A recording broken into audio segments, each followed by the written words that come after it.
We're checking in with Scott Hazelton here in mere moments. He is with Horse Racing TV. He's a host and an analyst, and can't get any better than somebody from Horse Racing TV to give us a couple of tips. It isn't like anybody has tomorrow's or Sunday's newspaper who can tell us who wins. I don't know how many times you actually wish you're at the track. You're like, if I could just get tomorrow's newspaper today, I wouldn't have to worry about who I'm going to put my money on. It's the ultimate in quandary, but I've never been able to get Sunday's newspaper on Saturday. But the Derby starts at 5:25, and it can be seen on over at KSDK Channel 5. And we are waiting patiently. We got Scott. We got Scott Hazelton from Horse Racing TV. Scott, thanks for joining us here on KTRS in St. Louis. Scott, are you there? Yeah, I am. Okay, great. What's the track going to be like with all this rain? Are the conditions going to change? They could. I mean, if it rains the way that they are anticipating, I think that we'll probably have an off track. But the one thing that I've learned in being here in Kentucky for the last 5 Kentucky Derbies is that the forecast can change in a matter of minutes. So we're hoping that the rain doesn't come as they're saying it will for tomorrow for Derby 139. It also seems, Scott, that this year, maybe 2 or 3 or 4 horses have a legitimate shot, and everybody else is a long shot. True or false? I'd say there's some truth to that. I mean, I'd say there's more than just 2 or 3 horses. I'd say there's more towards 5, and then you get to the long shots. And I think it's looking at those 5, it would be Orb, Verrazano, Golden Sense, Revolutionary, and Overanalyze. And even those those last few that I mentioned, they're going to be big prices because that's just the way that the Kentucky Derby is. You get big prices on horses that shouldn't be because it is a 20-horse field and wagering is all over the place. So when you move away from those 5, that's when you start seeing the true long shots of this field. But those are 5 horses that if any one of them won, you wouldn't look back and say, how in the world did this happen? The horse I'm looking at is Normandy Invasion, and I can't tell if I like the horse or I like the name.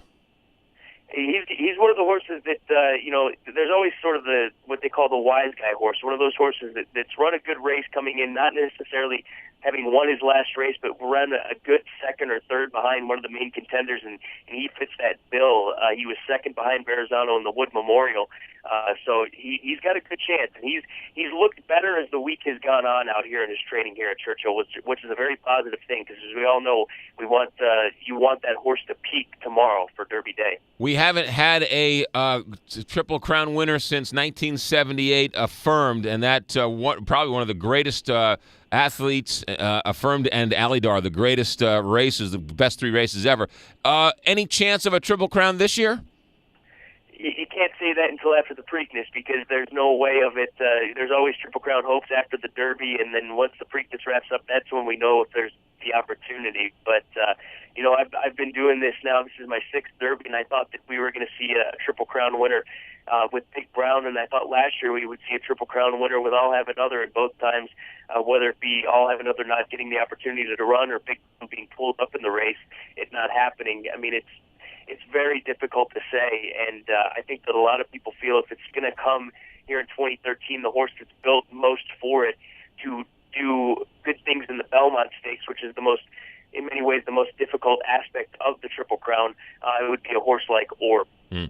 Scott, last question for you because I know you have to run, and that is this. I can't help myself but betting on the field in every Derby. Is it a waste of money?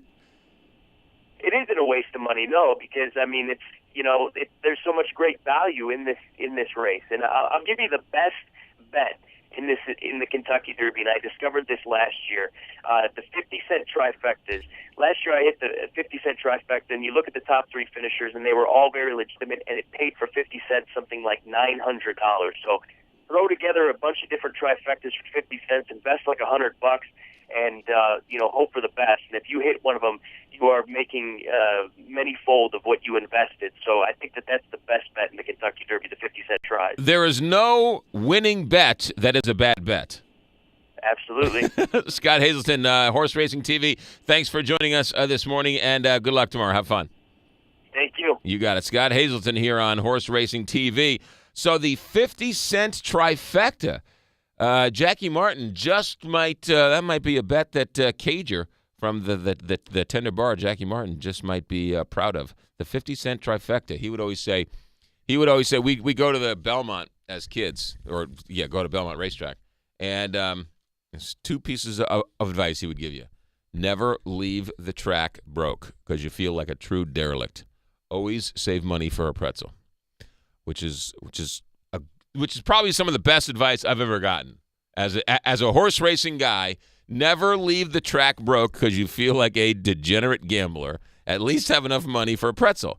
Because if you leave the track and you have no money that you can't even buy a pretzel, you're walking to your car, you're like, I don't even have money for a pretzel. I'm a derelict. But if you have money for the pretzel, you're like, well, at least I have money for a pretzel. Yeah, at least you're not broke and hungry. Right, exactly. Yeah. And the other thing he would say, just start picking numbers, boys. And I'd be like, what do you mean? He's like, go for the trifecta. And he'd be like 3, 6, 9, 9, 12, 14, 14, 15, 16. And so he'd bet $10 picking numbers. And sometimes they'd come in, sometimes they wouldn't. So Scott Hazelton, who is with Horse Racing TV, basically just told us the same thing, right? He said, 50-cent trifectas, pick some numbers.